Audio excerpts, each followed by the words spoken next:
We've heard other champions like your buddy Suro Ramirez and Jose Buscategui. They've called your name. They want to unify with you in a respectful way, but they want to face you. I'm sure that's probably the fight you want too after this. Of course, you know, Ramirez, you know, Buscategui, Colin Smith, George Groves, they're all great fights. You know what I mean?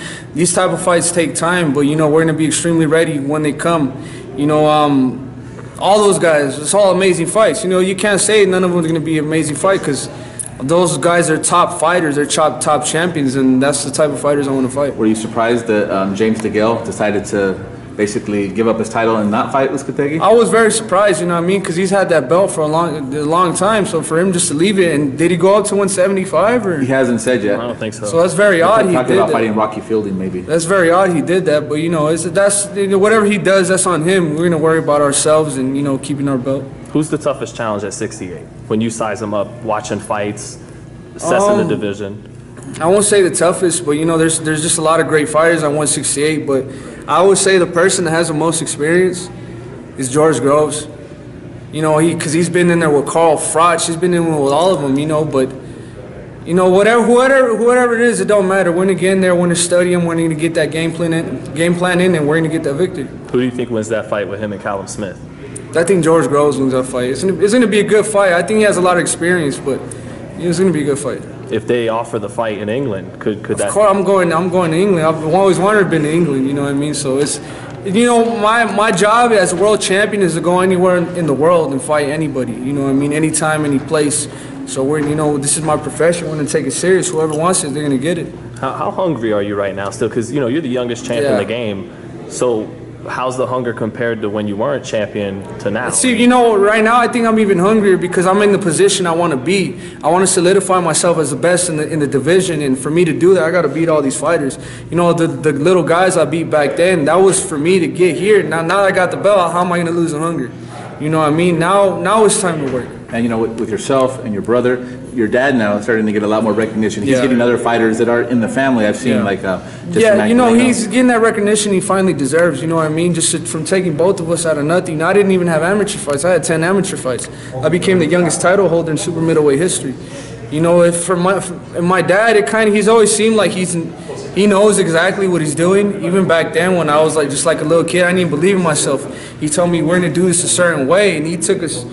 You know, he knows exactly what he's doing, just being honest with you, you know what I mean? So now I'm listening to him more, and I'm very satisfied to see him get the credit that he's getting, because he really deserves it. And what about your brother right here? Undefeated Jose Benavidez. You know, this handsome guy right here, he's not the only handsome one, it's in the family, but, you know. We're still debating on who's cuter, me or him. No, you know, it's a blessing to have my brother, you know, training with me. I feel like if it wasn't for him, I wouldn't be in the spot I'm in because I barely had any amateur fights. And, you know, when you're coming up, you know, they want to see the amateur background, but, you know, he made it easy for me to get in there. I just needed the opportunity. They put me in the opportunity in a big fight, and I showed out. But, you know what I mean? I love training with my brother. You know, he motivates me every day. I remember when I first started training at the Wild Card, I would go in there and do what I had to do, put in work. So people started noticing me, and I would always tell them, you got to watch out for my brother. I have a little brother that's going to come and take everyone out. So they're like, all right, we want to see your brother. I remember the first day I brought him to the gym. He was 5'4", 260 pounds. And they look at me and they're like, is that really your brother you're talking about? And I'm like, looks could be deceiving. Just watch him in the ring. Look at him now, youngest WC world champion at 168. So, I mean, you could go as far as you want to go, you know? Let me, I'm going to try to show you this video what Ellie did with me. As far as you want to go in life, that's how far you're going to get, you know? Right now, it's our time to shine, and we're going to keep doing what we have to do, and we're going to keep winning fights. I was way younger. I was like 13 years old, little fat blob. Kind of look like I've seen the video. It's not loading right now. I've seen the video. Yeah, it was around the time you sparred Pavlik, or maybe even before that, right? Yeah, at that time, bro, you know what I mean? My sole purpose, I wasn't even thinking about, you know, being professional. My sole purpose was to show these guys, my sparring partners up.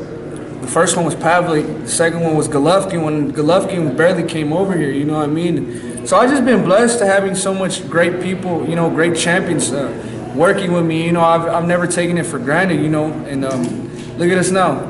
Worked as hard as we could, we did everything right, and now we're at the top of our game. What's going to go down? Oh, sorry, go ahead. So you're still young and going to be growing. How long are you going to stay at 168 before we see you move up? As long as I can, you know what I mean? Right now there's We're just working hard. I'm just thinking about 60. I'm not thinking about 75. You know, maybe when I get 25, 24, 25, but right now my sole purpose is in super middleweight division.